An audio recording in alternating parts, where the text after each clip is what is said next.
चलिए भाई शुरू करते हैं फिर आज का लेक्चर। और myself Devesh Mishra and you're watching channel explain. So आज हम शुरू करने जा रहे हैं एक और नया चैप्टर। ये जो सीरीज बनाई जा रही है बीआरएम की सीरीज, इस सीरीज को बनाया जा रहा है स्पेशली बीकॉम ऑनर्स और बीकॉम प्रोग्राम के बच्चों के लिए जो कि सेमेस्टर 6 में है। और आप लोगों के लिए ये सीरीज दिल्ली यूनिवर्सिटी में अगर आप हो और आपके पास एक सब्जेक्ट है बिजनेस रिसर्च मैथोलॉजी करके, यानी बीआरएम आपके पास सब्जेक्ट है, तो ये सीरीज आप लोगों के लिए मोस्ट इंपॉर्टेंट रहने वाली है। क्योंकि इस सीरीज के अंदर जो भी एग्जाम में क्वेश्चन आने वाले हैं वो सारे मैं lecture wise chapter wise cover करवा रहा हूँ। आज हम पढ़ने जा रहे हैं चैप्टर नंबर 4 बीआरएम का। इससे पहले के चैप्टर्स अगर आपने नहीं देखे भाई अभी तक, तो बता दूं डिस्क्रिप्शन में जाओ, वहां पर आपको प्लेलिस्ट का लिंक मिलेगा। प्लेलिस्ट में जाकर आप सारे चैप्टर्स को एक एक करके देख सकते हो, समझ सकते हो। और आज हम करने जा रहे हैं चैप्टर नंबर 4 बीआरएम का। बीआरएम का चैप्टर नंबर 4 है जिसका नाम है descriptive and experimental research design. इस चैप्टर को शुरू करने से पहले मैं एक इंपॉर्टेंट चीज बता दूं, अगर किसी भी बच्चे को नोट्स वगैरह बाय करने हैं भाई तो नोट्स रेडी हो चुके हैं। जिन बच्चों को नोट्स परचेज करने हैं वो जाके व्हाट्सएप पे कांटेक्ट करके मैसेज करके ले सकता है। व्हाट्सएप नंबर आपको डिस्क्रिप्शन में भी गिवन है और मैंने बोर्ड के ऊपर यहाँ पे मेंशन कर दिया है। इस नंबर पे जाके आप मैसेज करना कि सर नोट्स की पीडीएफ परचेज करनी है। मिनिमम प्राइस है 150 रुपीज, जो आप व्हाट्सएप से जाके इजिली ले सकते हो। सारे चैप्टर्स होंगे उसमें, इजी शॉर्ट में एक्सप्लेनेशन होगा और जो टॉपिक्स यहाँ पे मैं सिर्फ पॉइंट मेंशन करता हूँ जिसको मैं आपको समझाता हूँ वो सारे के सारे एक्सप्लेन वहाँ पे नोट्स में मिल जाएंगे शॉर्ट में, ठीक है। और ज्यादा पेजेस भी नहीं है, 50 से 60 पेज होंगे जिसको पढ़ के आप पूरी बुक कंप्लीट कर सकते हो। जो भी लेना चाहता है वो जाके व्हाट्सएप से मैसेज करके ले सकता है और जो नहीं लेना चाहता भाई वो वीडियो से उतार सकता है, वीडियो से बना सकता है। और जो मैं आपको कराऊंगा उसको आप अपने हैंड रिटन नोट्स अपने खुद से कॉपी पेन लेके बैठ जाओ, लिखना चालू कर देना, ठीक है। चलिए भाई शुरू करते हैं फिर चैप्टर नंबर 4। आज हम पढ़ने जा रहे हैं descriptive and experimental research design क्या होता है। सबसे पहले पढ़ेंगे कि डिस्क्रिप्टिव क्या होता है। देखो डिस्क्रिप्टिव का मतलब ही होता है किसी चीज को डिस्क्राइब करना, किसी भी सिचुएशन को डिस्क्राइब करना या किसी फिनोमियन को डिस्क्राइब करना। कोई भी एक ऐसी सिचुएशन जिसको आप डिस्क्राइब कर सकते हो उसको डिस्क्रिप्टिव डिजाइन बोलते हैं या डिस्क्रिप्टिव रिसर्च डिजाइन बोलते हैं या डिस्क्रिप्टिव स्टडीज बोलते हैं, ठीक है। फॉर एग्जाम्पल अगर मान लो 5-10 बच्चे मेरे आगे बैठे हैं, वो कोई मूवी देख रहे हैं, मान लो क्रिश मूवी टीवी पे आ रही है और सारे बच्चे बैठ के मूवी देख रहे हैं। अब इस सिचुएशन को अगर मैं डिस्क्राइब करूं, अगर मैं इसमें ये बता सकता हूं कि अगर कोई पूछता है आपसे कि how many students are watching movie, कितने जो बच्चे हैं वो बैठकर मूवी देख रहे हैं, तो मैं अगर गिन के बता सकता हूँ, उसको काउंट कर सकता हूँ नंबर्स में, वो मतलब है एक डिस्क्रिप्टिव आपने दिया उसका। आपने क्या करा, उस सिचुएशन का एक डिस्क्रिप्टिव दे दिया कि इतने बच्चे बैठकर उस मूवी को वॉच कर रहे हैं। और एग्जांपल दूं तो इसी तरीके से आप ये मान लो कि एक एम्प्लॉय है जो ऑफिस में काम कर रहा है, उसके साथ और भी बहुत सारे एम्प्लॉयज है। अगर पूछा जाएगा कि ऑफिस में कितने एम्प्लॉयज काम कर रहे हैं तो आप ऑफिस में जाके चेक कर सकते हो कि कितने लोग करंट में प्रेजेंट है, उसके नंबर्स में आप काउंट वगैरह कर सकते हो, ठीक है। वो आप डिस्क्रिप्टिव दे सकते हो। अगर मान लो कुछ बच्चे हैं जो बॉल से खेल रहे हैं और आपको किसी ने पूछा कि बच्चे जो है किस चीज से खेल रहे हैं, ठीक है, बच्चे किस चीज से खेल रहे हैं, उसके पास क्या ऐसा टॉय है जिससे वो खेल रहे हैं, तो अगर आप वहां जाके ये देखते हो कि बच्चे बॉल से खेल रहे हैं तो उस क्या का उत्तर आपको मिल गया, यानी उस सिचुएशन को आपने ऑब्जर्व करा, उस सिचुएशन को आपको आंसर मिल गया कि बच्चे किस चीज से खेल रहे हैं, बच्चे बॉल से खेल रहे हैं। तो उस सिचुएशन का आपने एक रिसर्च करा और एक ऑब्जर्वेशन निकाला कि बच्चे बॉल से खेल रहे हैं, तो ये क्या होता है, एक डिस्क्रिप्टिव होता है। यानी आप चीजों को गहराई में समझते हो, डीपली समझते हो और उसके हिसाब से एक सिचुएशन को जज करके एक फिनोमिना बनाते हो, एक रिजल्ट निकालते हो, कंक्लूजन निकालते हो, उसको बोलते हैं डिस्क्रिप्टिव स्टडी। क्लियर है। अब यहाँ पे मीनिंग से समझेंगे डिस्क्रिप्टिव का मीनिंग क्या होता है। यहाँ पर मैंने वही चीज लिखी जो आपको समझाया। यहाँ पे लिखा है ए टाइप ऑफ रिसर्च डिजाइन। ये क्या है, एक टाइप का रिसर्च डिजाइन होता है। डिस्क्रिप्टिव क्या होता है, एक टाइप का रिसर्च डिजाइन होता है जिसका एम क्या होता है, ऑब्टेन करना इंफॉर्मेशन। इसका एम क्या होता है, इंफॉर्मेशन को ऑब्टेन करना। तो यहाँ पर मैं जो गोले लगाऊंगा ना सर्कल, इन सर्कल्स पे आप थोड़ा सा ध्यान देना, ये वाली लाइन लगा रहा हूँ, ऑब्टेन इंफॉर्मेशन, यानी कि इसका एम होता है ऑब्टेन इंफॉर्मेशन टू सिस्टमैटिकली, ठीक है, किसी भी इंफॉर्मेशन को लाइन बाय लाइन सिस्टम के हिसाब से कलेक्ट करना। फिर उसके बाद डिस्क्राइब द फिनोमिया, उसका जो फिनोमिया है उसको डिस्क्राइब करना, सिचुएशन को या किसी पॉपुलेशन का फिनोमिया है तो उसको डिस्क्राइब करना। मान लो एक राशन की दुकान है जिस पर बहुत लंबी लाइन लगी है। अब आप अपने पेरेंट्स को फोन करके बोलते हो मम्मी यार आप आ जाओ, बहुत धूप हो रही है, मेरे से खड़ा नहीं हो जा रहा और यहाँ पर लाइन है। तो आपकी मम्मी पूछती है सामने से कि कितने लोगों की लाइन है, अभी कितने लोग हैं तेरे आगे, तो आप बताओगे 10 लोग हैं, 20 लोग हैं, 50 लोग हैं, 1000 लोग हैं। तो वो क्या है, आपने उस सिचुएशन को ऑब्जर्व करके एक फिनोमिना बना लिया, अपने अंदर एक रिजल्ट क्रिएट कर लिया और आप उसको बता रहे हो, डिस्क्रिप्ट कर रहे हो, डिस्क्राइब कर रहे हो। किसी को किसी सिचुएशन के बारे में बताना वो डिस्क्रिप्शन कहलाता है, यानी डिस्क्राइब करना उस सिचुएशन के बारे में, ठीक है। अब जो पर्सन है वो एट द टाइम तो हो नहीं सकता कि प्रेजेंट हो, आप किसी दूसरे पर्सन को हो सकता है अपने आंखों देखा हाल बता रहे हो कि यहाँ पर ऐसा ऐसा हो रहा है, तो आप क्या कर रहे हो, उस जगह डिस्क्राइब कर रहे हो किसी सिचुएशन को, किसी मैटर को, या किसी पॉपुलेशन को, या किसी भी चीज को, ठीक है। वो डिस्क्राइब करना डिस्क्रिप्टिव कहलाता है। क्लियर? आगे लिखा है aim to observe, describe and document the situation. इसका एम ये होता है कि आपको किसी भी सिचुएशन को सबसे पहले तो करना होता है डिस्क्राइब, यानी कि आप ऑब्जर्व करोगे। पहली चीज होती है ऑब्जर्व करना। आप ऑब्जर्व मतलब देखते हो, जब उसको परखते हो कि हो क्या रहा है, चल क्या रहा है यहाँ पे, देखना। उसके बाद आता है डिस्क्राइब करना। आप उस सिचुएशन को अपने तरीके से अपने अंदाज में डिस्क्राइब करते हो। एंड डॉक्यूमेंट द सिचुएशन, और उस सिचुएशन को उसके बाद अपनी बुक्स में रिकॉर्ड कर लेते हो और अपनी आंखों में कैप्चर कर लेते हो। उसको आप डॉक्यूमेंट्स के फॉर्म में बनाकर लोगों को समझाते हो कि यहाँ पर ऐसा ऐसा हुआ, ठीक है। फिर उसके बाद लिखा है it helps to answer the what, when, where and how questions of research problem. जो भी रिसर्च प्रॉब्लम होती है ना, जो ऐसे क्वेश्चन रेज करती है जैसे व्हाट, व्हेन, हाउ, वेयर, इस तरीके के जो क्वेश्चंस आते हैं ना उठ के, इन क्वेश्चंस का जवाब देने के लिए काम करती है डिस्क्रिप्टिव स्टडीज। डिस्क्रिप्टिव स्टडीज यानी कि वो रिसर्च जहां पर आप कुछ स्पेशल काइंड के क्वेश्चंस का आंसर करते हो। अगर कोई क्वेश्चन पूछा गया है आपसे व्हाट से, जैसे कि व्हाट इज योर नेम, आपको पता चला कि यहाँ एक ऐसी सिचुएशन है जहां पर आपसे आपका नाम पूछा जा रहा है, व्हाट इज योर नेम, तो आप बताओगे my name is this, my name is this, जो भी आपका नाम होगा, ठीक है। तो आप व्हाट को डिस्क्राइब कर रहे हो, यहाँ पर वो सिचुएशन क्या है, व्हाट को डिस्क्राइब कर रही है, यानी वो डिस्क्रिप्टिव स्टडीज है। दूसरा आता है व्हेन और वेयर, यानी कि कब और कहाँ। अगर मान लो आप कोई चीज पूछ रहे हो कि वो पर्सन कहाँ गया या वो पर्सन कब गया, तो कब मतलब आप उसका एक पर्टिकुलर टाइम पूछ रहे हो कि वो उस सिचुएशन को बताओ जिस सिचुएशन में वो गया उस टाइम क्या हो रहा था, क्या बज रहे थे, घड़ी में कितना टाइम हो रहा था, ठीक है। और वेयर यानी कि अब जब कोई जा रहा है, कहाँ जा रहा है, तो आप पूछते हो ना, जैसे घर में कोई भाई जा रहा है बाहर खेलने, तो मम्मी भाई खेलने जा रहा है, तो मम्मी पूछती है कि भाई कहाँ जा रहा है बाहर, तो वो जो सिचुएशन है फिर आप डिस्क्राइब करोगे कि मैं खेलने जा रहा हूँ, ठीक है, वो डिस्क्रिप्टिव हो गया। अब इसी तरीके से यहाँ पर कुछ 4 तरीके के सिचुएशन का आंसर मिलता है, जैसे कि what, when, where and how. यहाँ पर वाई को कंसीडर नहीं किया जाता। वाई मतलब होता है क्यों, यानी आप उसके डीपली जाना चाह रहे हो। आपने किसी से पूछा भाई कहाँ जा रहे हो, उसने बोला मैं पार्क जा रहा हूँ। अगर आप उससे पूछते हो कि वाई, तब वो डिस्क्रिप्टिव स्टडीज के अंदर नहीं आएगा। वाई यानी कि आप उससे क्यों का कारण नहीं पूछ सकते कि क्यों जा रहे हैं। अगर क्यों पूछते हो तो वो दूसरी स्टडीज में आ जाएगा, फिर वो डिस्क्रिप्टिव नहीं रहेगा। डिस्क्रिप्टिव सिर्फ आंखों देखा हाल बताने में हेल्प करती है, ये एक सिचुएशन को ऑब्जर्व करके उसको समझाने में हेल्प करती है। ये उसको ये नहीं बताती कि क्यों ऐसा किया जा रहा है, उसके डीपली मीनिंग में नहीं जाती, ठीक है। तो ये आ गया डिस्क्रिप्टिव। एग्जांपल के तौर पे मैंने नीचे तो एग्जांपल दिया, आपको एग्जांपल्स की मदद से जल्दी समझ आएगा। पहला एग्जांपल है how much time does an average teenager spend on watching Netflix और OTT।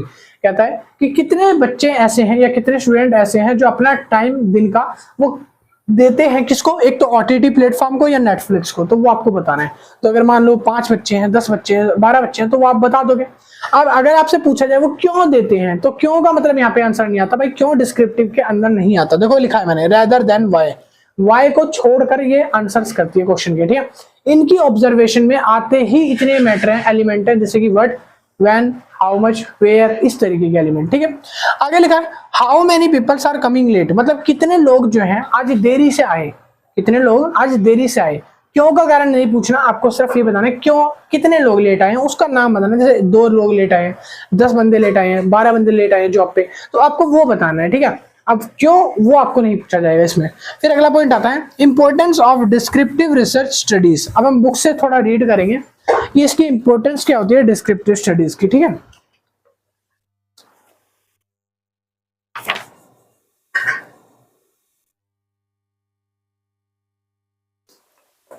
तो मैंने यहाँ पे कुछ पॉइंट्स मेंशन करे हैं। सबसे पहले तो इंपॉर्टेंस होती है अंडरस्टैंडिंग वेरियस सिचुएशन, यानी कि अभी मैंने आपको बताया ये अलग अलग तरीके की जो इन्फॉर्मेशन होती है, जो ऑब्जर्वेशन होती है, उसको सिचुएशन को समझने में हेल्प करती है। दूसरा पॉइंट आता है बिजनेस डिसीजन रिगार्डिंग हेल्प्स। अगर आप किसी कॉर्पोरेट में काम कर रहे हो तो बिजनेस से रिगार्डिंग भी बहुत बार हेल्प लेनी पड़ती है, तो उस हेल्प में आपको हेल्प करता है डिस्क्रिप्टिव स्टडीज। तीसरा आता है identifying and describe different situation. आप अलग अलग तरीके की सिचुएशन को ऑब्जर्व कर लेते हो और डिफरेंट डिफरेंट सिचुएशन को अपने तरीके से अपने अंदाज में समझा सकते हो आराम से इजीली। तो ये इसमें हेल्प करता है। तो ये थी 3 इसकी इंपॉर्टेंस। हाँ, इसको ज्यादा अपने तरीके से एलोबरेट कर सकते हो, आप एग्जाम में लिख सकते हो। यहाँ बुक में सिर्फ बहुत छोटे छोटे पॉइंट्स लिखे हैं, तो ज्यादा इसमें एलोबरेट नहीं करा हुआ। अगला पॉइंट आ गया है कैरेक्टरिस्टिक्स ऑफ डिस्क्रिप्टिव स्टडीज। अब हम पढ़ेंगे कि डिस्क्रिप्टिव स्टडीज के क्या क्या कैरेक्टरिस्टिक्स बुक में गिवन है। सबसे पहला दिया गया है कि गोल ओरिएंटेड होती है, यानी कि गोल को फुलफिल करने में हेल्प करती है, और इसका गोल एक ही होता है। कह रहा है descriptive studies is to describe what is happening. Descriptive research जो है या स्टडीज जो है ये हेल्प करती है इस चीज को बताने में बखूबी कि एक्चुअल में क्या चल रहा है, व्हाट इज हैपनिंग, हो क्या रहा है, इवेंट क्या चल रहा है, वो चीज। यहाँ पर आप उसका एक डिटेल पिक्चर या उसका डिटेल फिनोमिना जो है वो अपनी लैंग्वेज में एक्सप्लेन कर सकते हो।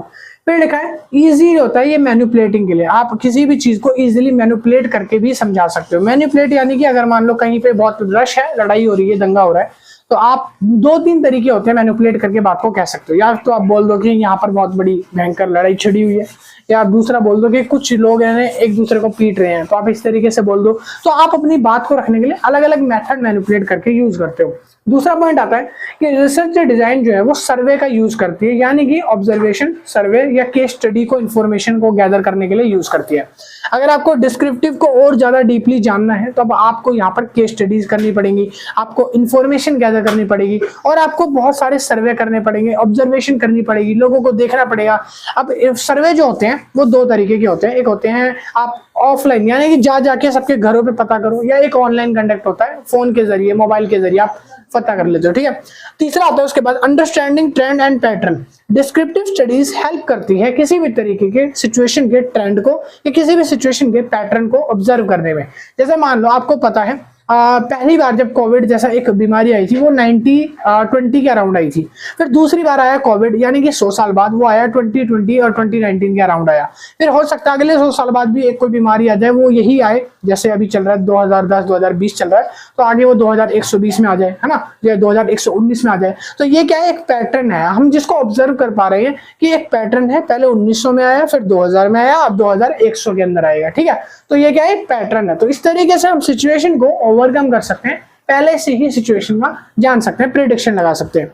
अगला पॉइंट आता है कि good exploration of understanding characteristics, और ये फोकस करती है वाइडर रेंज पे, यानी कि ऑब्जर्वेशन में आप जिस सिचुएशन को ऑब्जर्व कर रहे हो वो एक वाइडर रेंज में हो सकता है, मतलब बहुत ज्यादा बड़े पैमाने पर भी हो सकता है। तो वाइड रेंज की इंफॉर्मेशन को हेल्प करती है अंडरस्टैंड करने में, ठीक है। अगला पॉइंट है use qualitative and quantitative data. देखो क्वालिटेटिव का मतलब क्या होता है, जहां पर आप हाउ और वाई जैसी सिचुएशन में फंस जाते हो कि आपने ये चीज कैसे करी, आपने ये चीज क्यों करी, तो इस तरीके की जो सिचुएशन है वो क्वालिटेटिव में आती है। और क्वांटिटेटिव में आती है न्यूमेरिकल बेस्ड, यानी कि ऐसी सिचुएशन जिसको आप नंबर्स में काउंट कर सकते हो। फॉर एग्जांपल आप इस तरीके से समझो कि आपको 4 लोगों ने पकड़ के घेर लिया है, आपको वो पीटने वाले हैं। अब आप अपने भाई को फोन करते हो, हेलो भाई जल्दी आ जा भाई, मैटर हो गया है, 4 लोगों ने मेरे को पकड़ लिया है और 4 लोग मेरे को पीट रहे हैं। तो आपने क्या बोला, 4 लोगों ने, यानी कि आप उसकी क्वांटिटी बता रहे हो अपनी उस ऑब्जर्वेशन में, अपनी उस सिचुएशन के अंदर जो आपकी सिचुएशन है उसमें आपने क्वांटिटी बताई सामने वाले को कि इतनी क्वांटिटी में लोग मेरे को मार रहे हैं, इतनी क्वांटिटी में मेरे को चाटे पड़े हैं, इतनी क्वांटिटी में मेरे को लात घूसे पड़ रहे हैं, तो भाई जल्दी आ। उस क्वांटिटी से क्या होगा, उससे और ज्यादा इनहेंस मिलता है ऑब्जर्वेशन को। कैसे, अब जितनी ज्यादा क्वांटिटी बड़ी होगी हो सकता है उतना दोस्त आपका जो है भागा भागा आएगा। एक है तो वो बोले अरे निपट लेगा खुद, 5-7 होंगे तो बोलेगा अरे भाई अब तो जाना पड़ेगा 5-7। अगर 20-25 होंगे तब तो वो पक्का नहीं आएगा, उसको पता है 20-25 होंगे वो भी पिटेगा और मैं जाऊंगा मेरे भी बजाएंगे 2-3, तो इसलिए वो पहले ही भाग जाएगा, ठीक है, समझ रहे हो। तो यहाँ पर इस तरीके से बताया गया। फिर आगे लिखा है टेक्निक यूज। अब हम पढ़ेंगे कि डिस्क्रिप्टिव स्टडीज में कौन कौन सी टेक्निक्स को यूज किया जाता है एक सिचुएशन को हैंडल करने के लिए। तो यहाँ पर 2 तरीके की टेक्निक्स यूज होती है, ए और बी। पहली आती है सर्वे और दूसरी आती है ऑब्जर्वेशन। सर्वे यानी कि जहां पर आप ऑफलाइन जाकर जगह जगह आप इंटरव्यूज वगैरह कंडक्ट करवाते हो, और दूसरा आता है ऑब्जर्वेशन, जहां पर आप जाकर ऑफलाइन तौर पर भी ऑब्जर्वेशन करते हो, ऑनलाइन भी ऑब्जर्वेशन करते हो। तो पहले इसको समझते हैं, techniques of used descriptive studies. तो पहला आता है सर्वे। सर्वे एक स्ट्रक्चर्ड क्वेश्चनर होता है जहां पर हम अपने तरफ से ना बहुत सारे क्वेश्चन बैंक लेके जाते हैं और लोगों के मुंह पे दे मारते हैं और बोलते हैं इसका आंसर दीजिए। जैसे मीडिया वाले देखा, रिपोर्टर अगर मान लो कहीं भी कुछ कांड कर्म हो गया ना ऐसा, तो वो पहुंच जाते हैं अपना माइक लेके और वहां पर क्वेश्चनों की छड़ी लगा देते हैं। क्वेश्चन होगी छड़ी लगा देते हैं। अब वहां पे वो क्वेश्चन इतने ज्यादा पूछते हैं कि ये कैसे हुआ, बम कैसे फटा, आपने किसी को भागते हुए तो नहीं देखा, कोई लाल कपड़े में औरत गई थी, कोई हील्स पहन के गई थी, या फिर आपने किसी चोर उचक्के को देखा, तो भाई वो क्वेश्चंस की छड़ी लगा देते हैं। तो यहाँ पर इसलिए बोला सर्वे। सर्वे एक बेसिक सा इंटरव्यू का माध्यम होता है जहां पर हर कोई अपने इंफॉर्मेशन को गैदर करने के लिए यूज करता है। सर्वे एक कॉमन प्लेटफॉर्म बोल सकते हो या एक कॉमन टेक्निक बोल सकते हो जो हर जगह यूज करी जाती है किसी भी जगह रिसर्च में।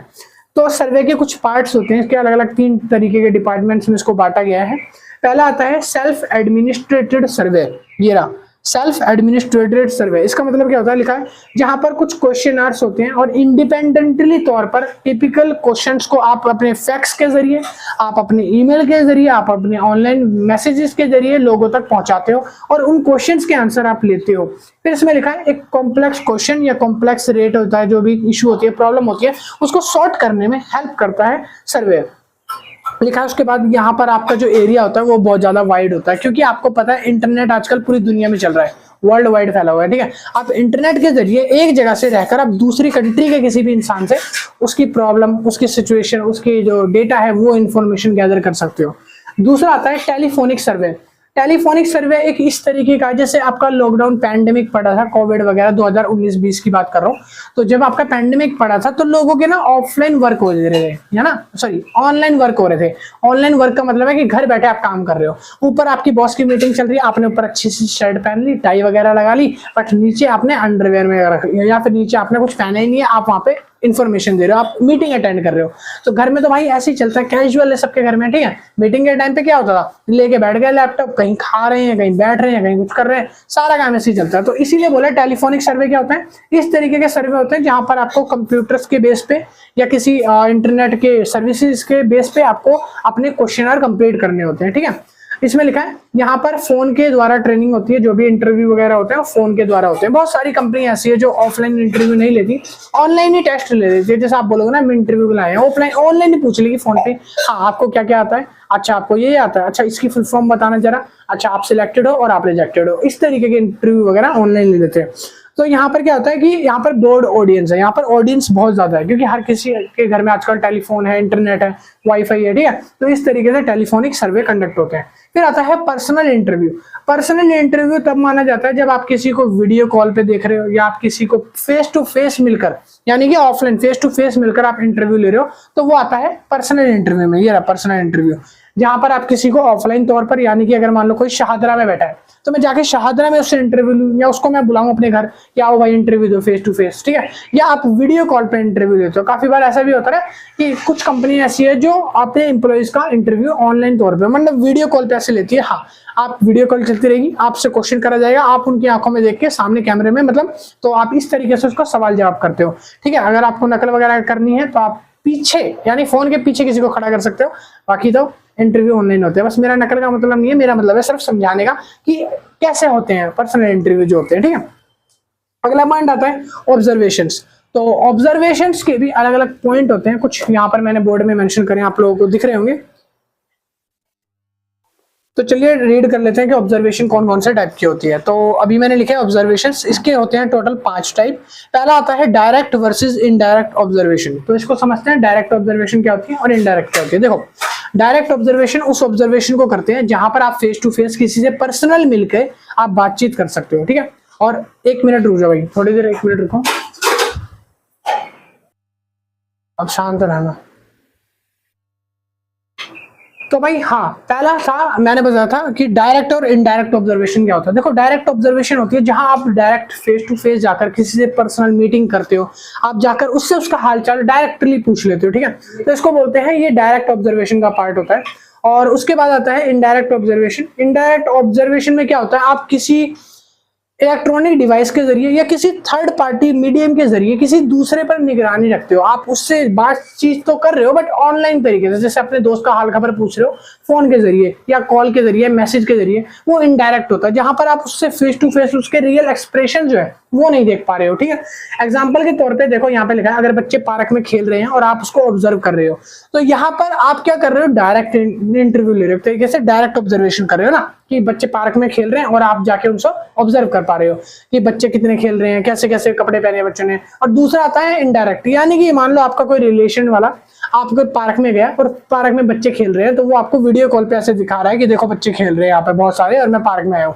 तो आप जो ऑब्जर्व कर रहे हो, जो सिचुएशन आप समझ पा रहे हो, वो कैसे कर रहे हो? ऑब्जर्वेशन ऑनलाइन के जरिए, यानी कि इनडायरेक्टली कर रहे हो, तो वो होता है इनडायरेक्ट ऑब्जर्वेशन।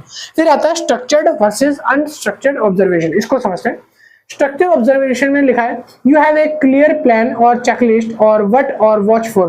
कह रहा है आपके पास पूरी की पूरी एक चेकलिस्ट होती है, यहाँ पर आप क्या देख रहे हो और कितना आप देख पा रहे हो।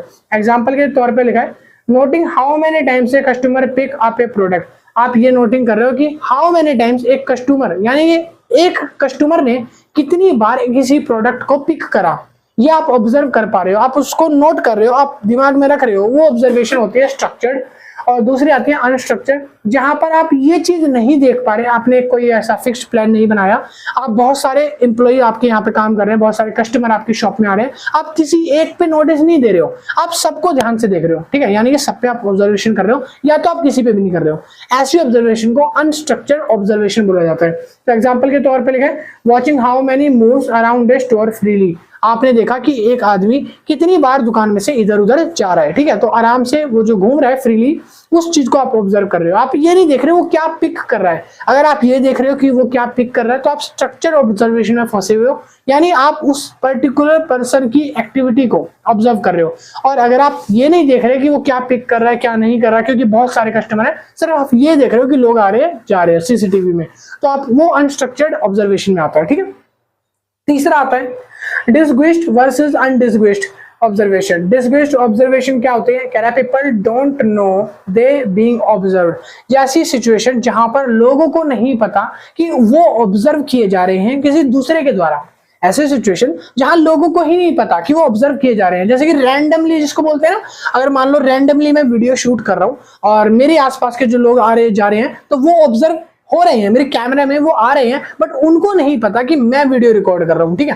तो ऐसे सिचुएशन जहां दूसरे को नहीं पता कि आप उसे ऑब्जर्व कर रहे हो, बट आप उसे ऑब्जर्व कर रहे होंगे, तो ऐसी सिचुएशन को डिसग्विस्ड बोला जाता है। एग्जांपल के तौर पर लिखा है कि एक रिसर्चर जो है वो ऐसा प्रिटेंड करता है एक shopkeeper to watch customer behaviour, कि एक शॉपकीपर जो है वो कस्टमर का बिहेवियर जो है वो चेक कर रहा है, ठीक है, बट ऐसा प्रिटेंड होता है, बस ऑब्जर्व नहीं हो रहा होता, ठीक है, एक्चुअल में। फिर लिखा है दूसरा अनडिग्विस्ड। अनडिग्विस्ड मतलब होता है people know they are being observe. लोग जानते हैं कि आप वो उनको ऑब्जर्व कर रहे हो, ठीक है। जैसे मान लो मैं एक व्लॉगिंग शूट कर रहा हूँ, मैंने अपने साथ अपने जो लोग हैं उनको पहले बता रखा है कि भाई मैं वीडियो बना रहा हूँ, ठीक है, मैं ऐसे ऐसा काम कर रहा हूँ, मैं वीडियो बनाता हूँ, मैं यूट्यूब पे डालता हूँ। अब वो लोग उसी रिलेटेड एक्टिंग करेंगे, यानी कि वो जानते हैं ना वीडियो बन रही है, यूट्यूब पे डलेगी, तो वीडियो अपलोड होगी यूट्यूब पे, लोग और भी हमको देखेंगे, तो इसलिए वो जानवनली वो वैसी फेक एक्टिंग करेंगे, वो रियल एक्टिंग नहीं करेंगे, क्योंकि उनको पता कैमरा चल रहा है, कैमरे के आगे वो फेक एक्टिंग दिखावा शुरू कर देंगे। उसको बोलते हैं अनडिसग्विस्ड, यानी कि ऐसी ऑब्जर्वेशन जहां पर लोगों को पता हो कि उनको ऑब्जर्व किया जा रहा है, ठीक है। और अगला आ जाता है उसके बाद पॉइंट नंबर है 4, नेचुरल वर्सेस कॉन्ट्रीब्यूट, ठीक है, नेचुरल वर्सेस कॉन्ट्रीब्यूट। अब इसका मतलब क्या होता है? नेचुरल क्या होता है? Watching behaviour and normal everyday settings, observe how people wait line in a cafe. आप कह रहे हैं नेचुरल ऑब्जर्वेशन में वो ऑब्जर्वेशन आती है जहां पर आप नॉर्मली एक इंसान का दिनचर्या ऑब्जर्व करते हो। फॉर एग्जांपल सामने एक डॉगी बैठा हुआ है, मैं उस डॉगी को ऑब्जर्व कर रहा हूँ कि ये डॉग कितनी देर तक यहाँ पे बैठा हुआ है, कितनी देर बाद ये यहाँ से जाएगा और फिर कितनी देर बाद वापस आ जाएगा सोने के लिए, ठीक है। मान लो अपने घर में कितनी देर बाद जाता है, कितनी देर बाद आता है, ये सारा ऑब्जर्व कर रहा हूँ। ये नेचुरल है, यानी वो नेचुरल एक्टिविटी कर रहा है, किसी नेचुरल एक्टिविटी में इन्वॉल्व है और मैं उसको ऑब्जर्व कर रहा हूँ। दूसरा आता है अननेचुरल, जिसको बोलते हैं कॉन्ट्रीब्यूट। कॉन्ट्रीब्यूट क्या होता है? Creating a special situation to watch observation, कि आपने कोई स्पेशल सिचुएशन बना दी है किसी के लिए और उसको आप ऑब्जर्व कर रहे हो।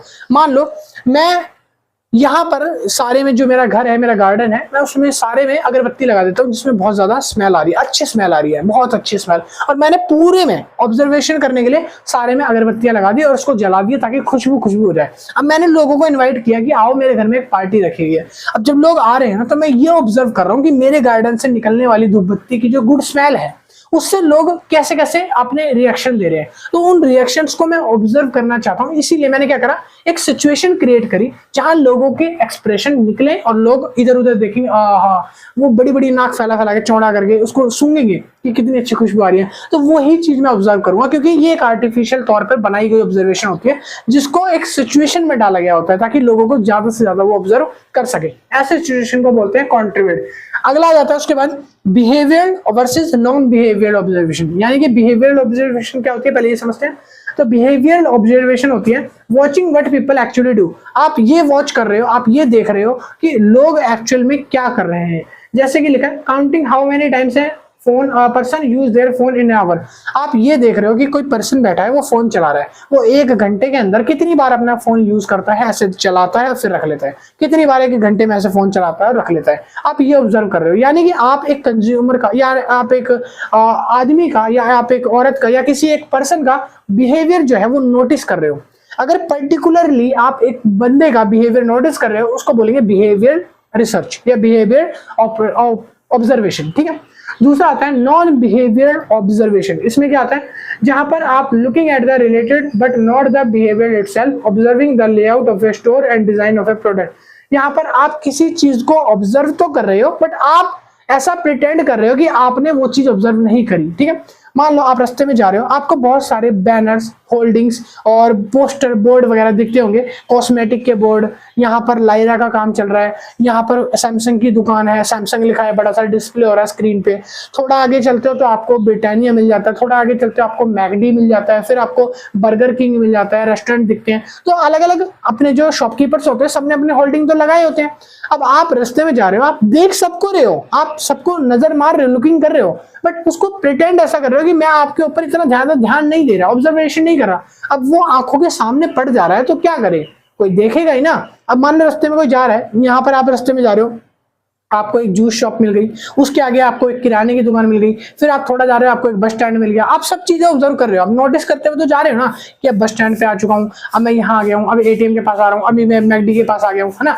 तो आप ऑब्जर्व कर रहे हो, पर इतना डीपली ऑब्जर्व नहीं कर रहे कि आप उनका मेन्यू कार्ड झांक रहे हो जैसे, ठीक है, वो ऑब्जर्वेशन नहीं कर रहे। तो उसको नॉन बिहेवियरल ऑब्जर्वेशन बोलते हैं, जिसको हम अपने बिहेवियर से नहीं कर रहे, जो एक्चुअल में नॉर्मली लाइफ में हो जाती है अपने आप। हम चल रहे हैं, रास्ते में कोई स्कूल पढ़ रहा है, तो क्या हमारे को ये नहीं पता चलेगा कि बगल में स्कूल है, क्या हमने उसको जानबूझ के ऑब्जर्व किया, अच्छा ये स्कूल है, ऐसा थोड़ी कर रहे हैं। हम तो बस जा रहे हैं, सामने पड़ा तो हाँ नजर पड़ गई, हाँ स्कूल है, ठीक है, आगे चले गए। तो ये होता है नॉन बिहेवियर, जहां आपने इंटेंशनली किसी को ऑब्जर्व नहीं करा। समझ पा रहे हो मैं क्या बोल रहा हूँ? हाँ। तो ये थे आपके बिहेवियर के ऑब्जर्वेशन के टाइप्स। ये टेक्निक्स थी, एक सर्वे और एक ऑब्जर्वेशन, दोनों बता चुका हूं। आगे हम पढ़ते हैं एक्सपेरिमेंटल स्टडीज क्या होती है। एक्सपेरिमेंटल स्टडीज को थोड़ा ध्यान देते हैं क्या होता है। एक्सपेरिमेंटल स्टडीज, देखो ये स्टडीज ऐसी स्टडीज होती है जहां पर 2 वेरिएबल होते हैं, 2 वेरिएबल होते हैं। एक वेरिएबल डिपेंडेंट होता है और एक वेरिएबल इंडिपेंडेंट होता है। डिपेंडेंट वेरिएबल इंडिपेंडेंट वेरिएबल के ऊपर डिपेंड होता है, ठीक है। और यहाँ पर 2 ऑब्जर्वेशन होती है, एक सिचुएशन होती है, उस एक सिचुएशन में 2 ऑब्जर्वेशन होती है। यानी कि कोई भी एक सिचुएशन जो एक दूसरे के ऊपर डिपेंडेंट होती है, ऐसी सिचुएशन को हम बोलते हैं कि ये एक्सपेरिमेंटल स्टडीज है। कैसे स्टडीज है?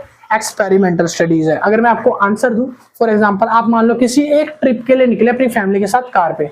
अब आप रास्ते में जा ही रहे थे कि रास्ते में कुछ कीलें पड़ी थी और आपकी कार का टायर पंचर हो गया। अब यहाँ पर हुआ क्या, कील जो है वो डिपेंडेंट फैक्टर नहीं है, वो इंडिपेंडेंट फैक्टर है। कील जो रास्ते में पड़ी है वो क्या है? इंडिपेंडेंट फैक्टर है। यानी वो किसी ने डाली है, वो हमें नहीं पता, वो अपने आप से आई हुई है, वो इंडिपेंडेंट है।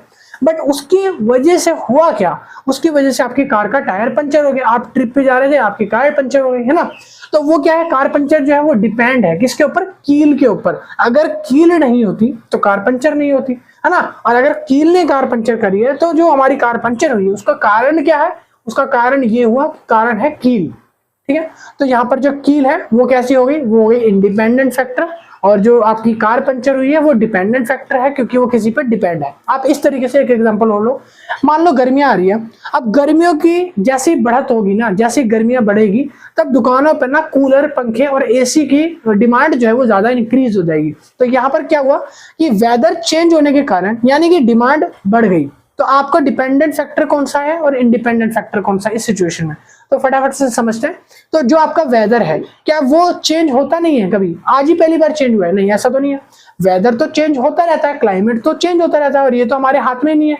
तो ये हो गया इंडिपेंडेंट फैक्टर। और उसकी वजह से क्या प्रभाव पड़ा, क्या इफेक्ट पड़ा दुकानों पर, दुकानों ने गर्मियों का सामान लाना शुरू कर दिया, जैसे एसी, पंखा, कूलर। तो ये किसके ऊपर डिपेंड हुआ, वेदर के ऊपर। तो वेदर इंडिपेंडेंट फैक्टर बना, और डिपेंडेंट फैक्टर क्या बना, जो आपके शॉपकीपर्स हैं, जो आपके वेदर चेंज होने के कारण सामान लाए सेल बढ़ाने के लिए, तो वो डिपेंडेंट फैक्टर हुआ। समझ आया इस सिचुएशन में? चलो और थोड़े एग्जांपल समझेंगे, बट अभी ही पहले डेफिनेशन समझते हैं। तो लिखा है एक्सपेरिमेंटल स्टडीज क्या होती है, it conducted to uncover cause and effect relationship between two variable. कह रहा है ये जो है दो वेरिएबल के बीच में एक रिलेशनशिप बताती है। क्या बताती है, एक रिलेशनशिप बताती है दो वेरिएबल के बीच में, cause and effect relationship. Cause and effect, ये वर्ड याद रखना।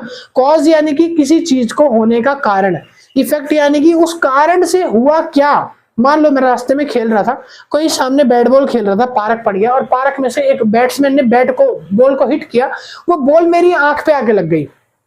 कारण क्या था, कॉज क्या था कि बैट्समैन ने बॉल हिट करी, और रिजल्ट क्या हुआ, इफेक्ट क्या हुआ कि वो बॉल आके मेरी आंख पे लग गई, मेरी आंख सूज गई उसके चक्कर में। अब कोई मेरे से पूछेगा कि आपकी आंख कैसे सूजी, तो मेरी आंख इंडिपेंडेंटली नहीं सूजी, इसका कोई इंडिपेंडेंट फैक्टर नहीं है, ये डिपेंडेंट फैक्टर है। मेरी आंख सूजी है, किसकी वजह से सूजी है, कॉज क्या है कि वो बैट्समैन ने बैट को हिट करा, बॉल को हिट करा, और वो मेरी आंख पे लग गई।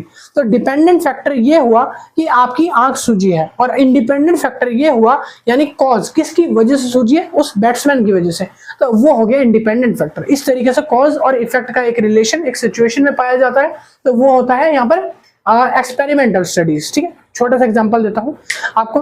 आप मंदिर गए और आपकी चप्पल चोरी हो गई, ठीक है, आप मंदिर गए, ये आपका इंडिपेंडेंट फैक्टर है। आपकी चप्पल चोरी हो गई, ये आपका डिपेंडेंट फैक्टर है कि आप मंदिर गए, इस वजह से आपकी चप्पल चोरी हुई। ठीक है, आप इस तरीके से समझ गए होंगे। अब independent factor observe the effect of dependent factor. Independent factor क्या करते हैं, ये ऑब्जर्व करते हैं किसी भी डिपेंडेंट फैक्टर की कॉज को, यानी इफेक्ट को, कि जो डिपेंडेंट फैक्टर पे इफेक्ट आया, जो डिपेंडेंट फैक्टर है जिस पर इफेक्ट आया है, वो इफेक्ट किस कारण से आया, वो कॉज कौन बताता है, इंडिपेंडेंट फैक्टर। ठीक है, वो कारण कौन बनता है, इंडिपेंडेंट फैक्टर। क्लियर है? अच्छा, इसके कुछ कैरेक्टरिस्टिक्स होते हैं, अभी हम पढ़ लेते हैं कैरेक्टरिस्टिक्स ऑफ एक्सपेरिमेंटल स्टडीज। इसके कैरेक्टरिस्टिक्स क्या क्या होते हैं। पहला है इसका कैरेक्टरिस्टिक्स, एक मिनट। तो सबसे फर्स्ट इसका कैरेक्टरिस्टिक्स आता है मैनिपुलेटिंग ऑब्जर्वेशन। कह रहा है manipulating variable to see change effect outcomes, यानी कि आप ये देख पा रहे हो कि यहाँ पर मैनिपुलेट होती रहती है सिचुएशन के हिसाब से आप लोगों के इफेक्ट जो हैं वो चेंज होते रहते हैं। जैसे कि फॉर एग्जांपल बहुत सारे इफेक्ट है, आप घर से थोड़ा सा लेट निकले और जिसके कारण आपकी ट्रेन जो है रेलवे स्टेशन से मिस हो गई, आप लेट निकले, वो है इंडिपेंडेंट फैक्टर। ट्रेन उसकी वजह से मिस हुई है ना, क्योंकि आप लेट निकले थे, तो डिपेंडेंट फैक्टर हो गया, ट्रेन आपकी मिस हो गई।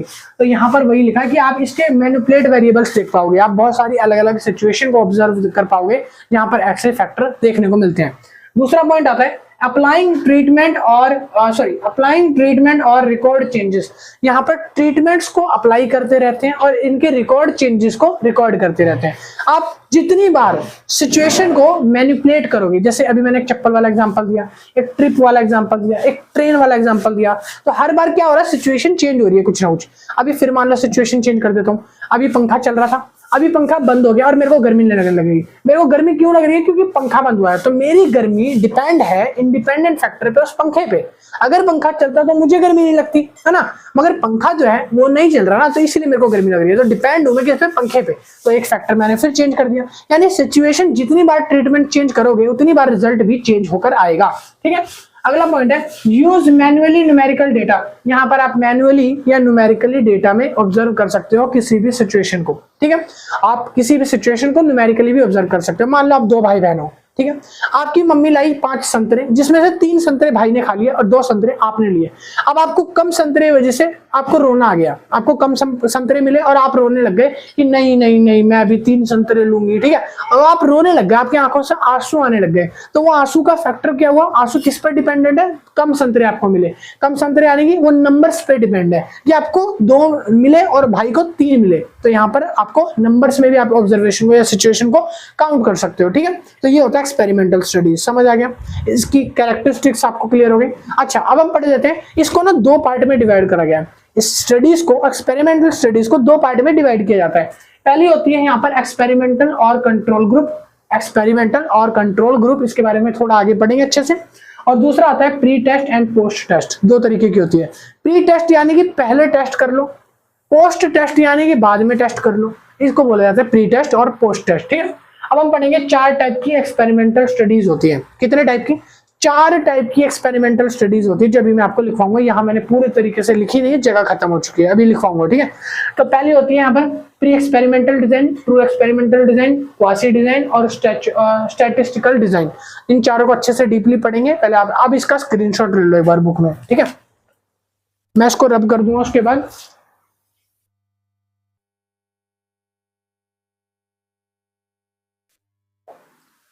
हाँ, तो अगला पॉइंट आ चुका है टाइप्स ऑफ एक्सपेरिमेंटल डिजाइन। मैंने 4 एक्सपेरिमेंटल डिजाइन अभी आपको बताए। चारों एक्सपेरिमेंटल डिजाइन मैंने यहाँ पे मेंशन कर दिए हैं। अब इन चारों एक्सपेरिमेंटल डिजाइन को एक एक करके लाइन वाइज समझते हैं। देखो, 2 चीजें होती है। पहले आप इसको समझने से पहले आप ये 2 चीजें समझो। एक होता है एक्सपेरिमेंट, जिसको डिनोट करते हैं हम एक्स से। ठीक है, एक्सपेरिमेंटल क्या होता है? जिसको हम डिनोट करते हैं एक्स से। और एक होता है कंट्रोल ग्रुप, जिसको हम बोलेंगे सीजी। और एक दूसरा होता है जिसको हम बोलते हैं एक्सपेरिमेंटल ग्रुप, यानी कि ईजी। ठीक है, ये होता है एक्सपेरिमेंटल ग्रुप। ठीक है, अब हम इन तीनों की मदद से समझने की कोशिश करते हैं कि बाकी ये 4 सिचुएशन कैसे सॉल्व होती है। कोई न्यूमेरिकल नहीं है, बहुत आसान है। सबसे पहले लिखा है प्री एक्सपेरिमेंटल डिजाइन। हम पढ़ रहे हैं प्री एक्सपेरिमेंटल डिजाइन, यानी कि किसी भी चीज की रिसर्च करने से पहले, प्री यानी किसी रिसर्च को पहले हम एक्सपेरिमेंट कर लेते हैं। तो इसमें लिखा है आफ्टर ओनली डिजाइन। तो इसके अंदर क्या होता है? हमारा जो कंट्रोल ग्रुप है, कंट्रोल ग्रुप वो ग्रुप होता है जिस पर हमारा पूरी तरीके से कंट्रोल होता है। ठीक है, उस ग्रुप को अगर मैंने लिखा, जो हमारा कंट्रोल ग्रुप है उसको हम डिनोट करते हैं ओ से। कंट्रोल ग्रुप को किससे डिनोट करते हैं? ओ से। ये ओ नहीं लग रहा, थोड़ा सा ओ हो गया। ठीक है, तो हम ये कह सकते हैं कि आफ्टर ओनली डिजाइन है ना, आफ्टर ओनली डिजाइन।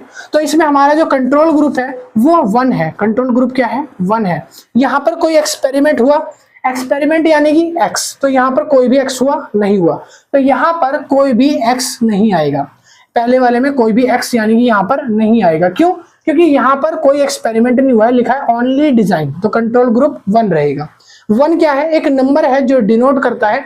अगर 1 का मतलब आप इस तरीके से समझो, 1 जो अगर 1 है तो इसका मतलब है कोई भी एक्सपेरिमेंट नहीं हुआ। अगर 1 बढ़ जाता है यानी 2 हो जाता है या 3 हो जाता है, तो वहां पर हम एक्सपेरिमेंट की गिनती को बढ़ा रहे हैं कि ये एक्सपेरिमेंट पहले भी किया जाएगा और एक्सपेरिमेंट बाद में भी किया जाएगा किसी चीज के ऊपर। ठीक है, तो यहाँ पर कोई एक्सपेरिमेंट नहीं हुआ, तो यहाँ पर फिलहाल अभी मैं 1 मान लेता हूँ।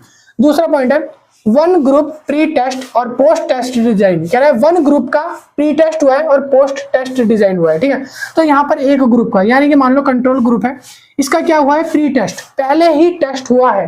तो हमारा एक्सपेरिमेंट मतलब कि बीच में हुआ है। तो आप इस तरीके से लिखोगे 0-1x यानी कि मल्टीप्लाई में, फिर लिखोगे 0-2। हमारा जो दूसरा ग्रुप है यानी कि 1 ग्रुप जिसका हमने टेस्ट कर लिया, अगर आपने टेस्ट कर लिया तो आप उसको 0-1 दिखाओगे।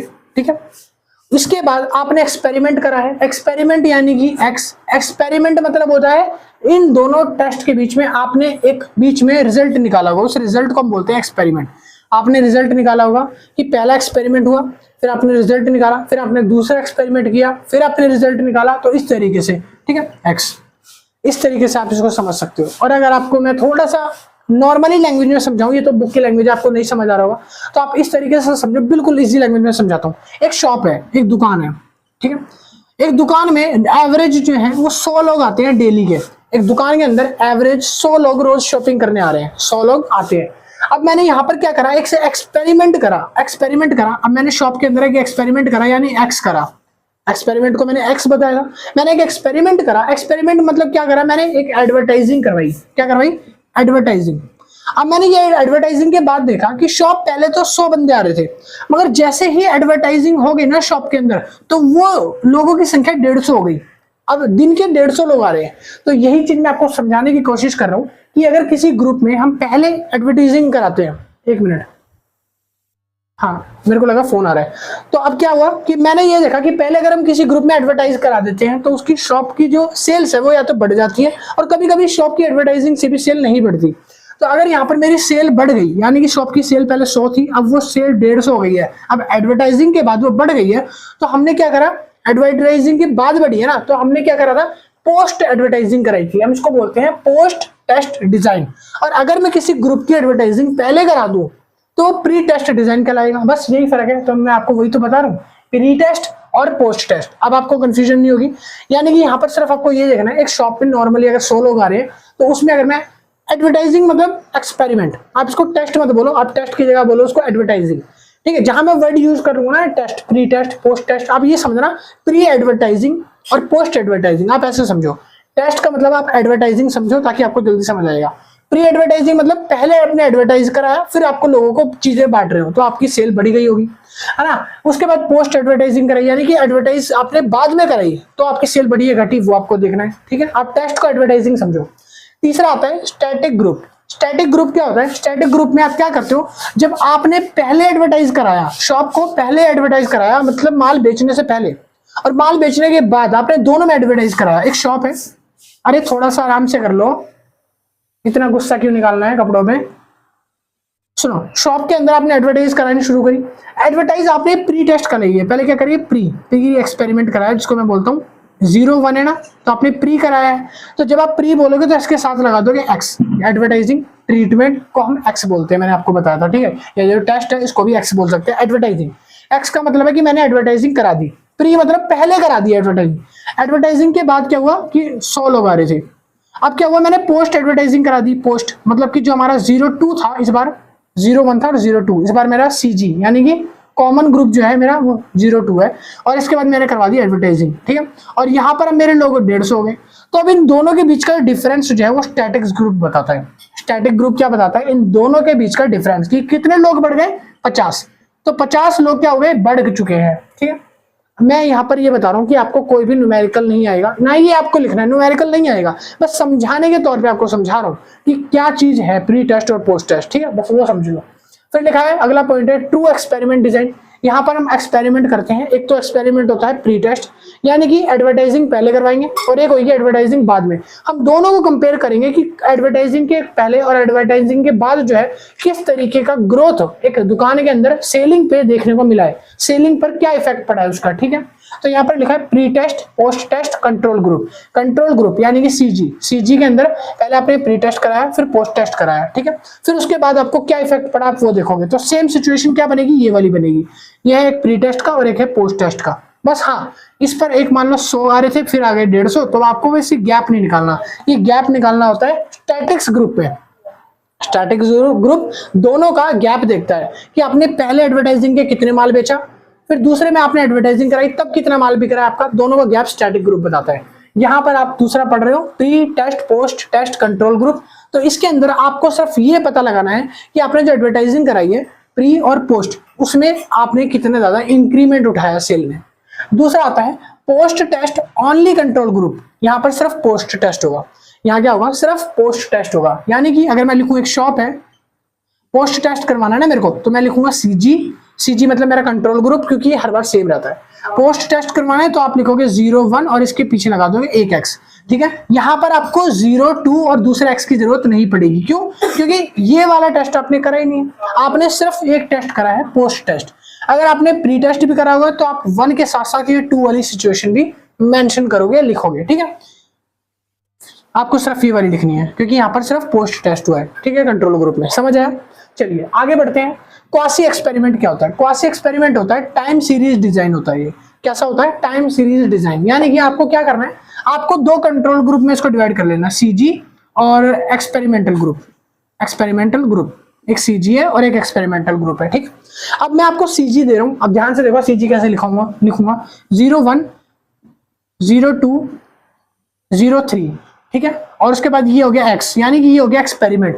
अभी तक क्या हुआ, दुकान में सेल चल रही थी 1, 2, 3, इतनी सेल हो रही थी। अब मैंने कर दिया X, यानी कि एक्सपेरिमेंट, इसको बोलते हैं एक्सपेरिमेंट। अब मेरा एक्सपेरिमेंट हो गया, यानी कि मैंने एडवर्टाइजमेंट कर दी। जब दुकान की एडवर्टाइजमेंट कर दोगे सेल बढ़ जाएगी। तो अब मेरी सेल क्या हो गई, अब मेरी सेल हो गई 0-4, 0-5 और 0-6। दूसरा एक्सपेरिमेंटल, अब मेरे को ये भी तो देखना है इसके साथ साथ किसको एक्सपेरिमेंट कर रहा हूं, तो ये आएगा मल्टीपल टाइम्स में। ये किसके लिए? Multiple time. अभी बताऊंगा क्या है मल्टीपल टाइम। मल्टीपल टाइम्स के लिए। ये देखो 0 1 था, 0 2 था, 0 3 था, और फिर मैंने कर दिया एक्सपेरिमेंट, और उसके बाद 0 4, 0 5 और 0 6। अब ध्यान से देखो, ये ऊपर वाली सिचुएशन है नंबर 1 की, ये वाली सिचुएशन जो है ये वाली, ये नंबर 1 की है, यानी कि इस वाले की है। नीचे वाली है मल्टीपल, यानी कि ये 2 वाले की है, ये है 2 वाले की। अब ध्यान से देखो दोनों में मैंने क्या फर्क करा है। देखो एक दुकान थी, आप ऐसे समझो, एक दुकान थी, दुकान में मैंने पहले साल, दूसरे साल, तीसरे साल, चौथे साल, पांचवें साल, छठे साल सेल करी है। पहले साल मैंने सेल करी 100, दूसरे साल 150, तीसरे साल 200। फिर मैंने करवाया एक्सपेरिमेंट, फिर मैंने क्या करवाया एक्सपेरिमेंट, यानी मैंने एडवर्टाइजिंग कराई। जैसे ही मैंने दुकान को एडवर्टाइज कराया तो दुकान में लोगों की ग्राहकी और ज्यादा बढ़ गई, दुकान का ग्रोथ और बढ़ गया। तो यहाँ पर चौथे साल जो है एडवर्टाइजिंग के बाद, एडवर्टाइजिंग हो चुकी है, एक्स आ चुका है, एक्स के बाद हो रहा है। तो एडवर्टाइजिंग के बाद क्या हुआ, सेल और इंक्रीज हो गई, 300, यहाँ पर 400 लोग और यहाँ पे 500 लोग, और मेरे लोग बढ़ते चले गए। तो क्या बता रहा हूँ, टाइम सीरीज डिजाइन क्या बताता है कि एक टाइम पीरियड के दौरान आपकी सेल जो है वो कितनी थी और एक टाइम एडवर्टाइजिंग करने के बाद कितनी हो गई वो बताता है, उसका डिफरेंस बताता है। तो यानी कि इन 3 सालों में जो मेरी सेल थी और इस एक्सपेरिमेंट के होने के बाद ये जो सेल है इन 3 सालों की, इस सेल में कितना ग्रोथ आया वो मेरे को क्लियर करता है सीजी, है ना, समझ आया। अब दूसरा आ जाता है मल्टीपल टाइम सीरीज। अब मल्टीपल टाइम सीरीज क्या बताती है दूसरी, ये भी सेम वही चीज बताती है कि पहले साल, दूसरे साल, तीसरे साल ये आपने सेल करी, फिर आपने करा एक्सपेरिमेंट, और फिर ये 3 साल आपने दोबारा सेल करी, आपके सेल बढ़ी होगी, है ना। तो ये बताती है एक्सपेरिमेंटल सीरीज, यानी कि मल्टीपल टाइम्स। ठीक है, अगर आप टाइम सीरीज देख रहे हो, टाइम सीरीज आपको बताती है कि आपने कितने सालों के दौरान कितना इंक्रीमेंट उठाया, और मल्टीपल सीरीज आपको बताती है कि आप कंपैरिजन कर सकते हो। क्या कर सकते हो, कंपैरिजन। किसमें, आप कंपैरिजन किसमें करोगे, आप सालों में कंपैरिजन करोगे कि इस सालों के दौरान, यानी इन 3 सालों में और इन 3 सालों के बीच में जो आपका कंपैरिजन है वो कैलकुलेट कर सकते हो कि मान लो मैंने इन 3 सालों में $1000 की सेल करी, फिर मैंने अगले 3 सालों में $2000 की सेल करी, तो मेरा इंक्रीमेंट कितना हुआ, $1000 का बेनिफिट हो गया ना, 1000 से 2000 हो गया, $1000 बेनिफिट हो गया। तो वो 1000 जो है, कंपैरिजन आपने जब करा दोनों का, तो आपको ये पता चला कि $1000 का बेनिफिट हुआ है। तो ये आपको बताता है क्वासी एक्सपेरिमेंट। ठीक है, अब आपको क्लियर चीजें समझ आ रही होगी थोड़ी थोड़ी। यहाँ पर आपको थोड़ा कम समझ आया होगा, मैं दोबारा से एक बार बता दूं कि ये प्री एक्सपेरिमेंटल डिजाइन है, जहां पर हम एक्सपेरिमेंट पहले करते हैं दुकान चलाने से पहले, एडवर्टाइजिंग वगैरह सारी क्लियर कराते हैं। तो यहाँ पर क्या है, आफ्टर ओनली डिजाइन, आपने देखा कि आपका सीजी जो है वो 0 1 है।